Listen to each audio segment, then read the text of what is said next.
एकजुटीचा शेतकरी एकजुटीचा शेतकऱ्यांना ऊसाचे पैसे शेतकऱ्यांना ऊसाचे पैसे अरे कारखानदाराचं करायचं काय अरे कारखानदाराचं करायचं काय अरे साखर प्रशासनाचं करायचं काय शेतकरी एकजुटीचा अरे पैसे आमच्या हक्काचे अरे पैसे आमच्या हक्काचे अरे कोण म्हणता देत नाही अरे कोण म्हणता देत नाही शेतकरी एकजुटीचा स्वाभिमानी शेतकरी संघटनेचा स्वाभिमानी शेतकरी संघटनेचा आदरणीय खासदार शेट्टी साहेबांचा आज खऱ्या अर्थानं शेतकरी साखर संचालक छत्रपती संभाजीनगर येथे आमरण उपोषणास बसलेले आहेत।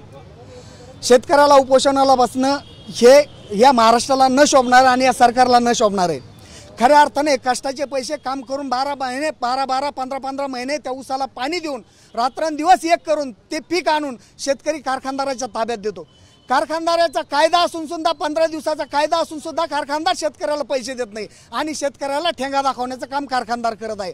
आज ऊस जाऊन 7 महिने झाले, कारखान्याने ऊस घेऊन गेले, 15 दिवसाचा नेम असून सुद्धा अद्याप अजून शेतकऱ्यांना पैसे ऊसाचे बिल मिळालं नाही।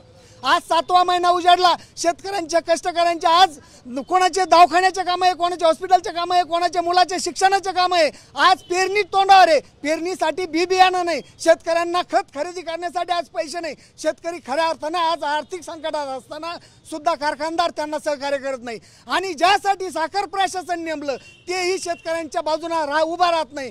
त्यांची आर्थिक तडजोड करून हे कारखानदाराच्या बाजूने उभा राहत आहे। म्हणून आम्हाला एकच विनंती करायची तुमच्या माध्यमातून की शेतकऱ्यांना शेतकऱ्यांच्या कष्टकऱ्यांचे पैसे त्यांच्या कष्टाचे पैसे त्यांना तात्काळ मिळावेत।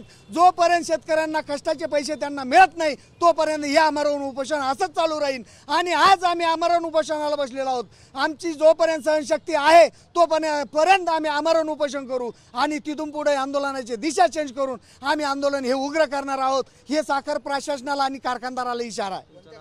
मी स्वाभिमानी शेतकरी संघटना जिल्हा अध्यक्ष छत्रपती संभाजीनगर।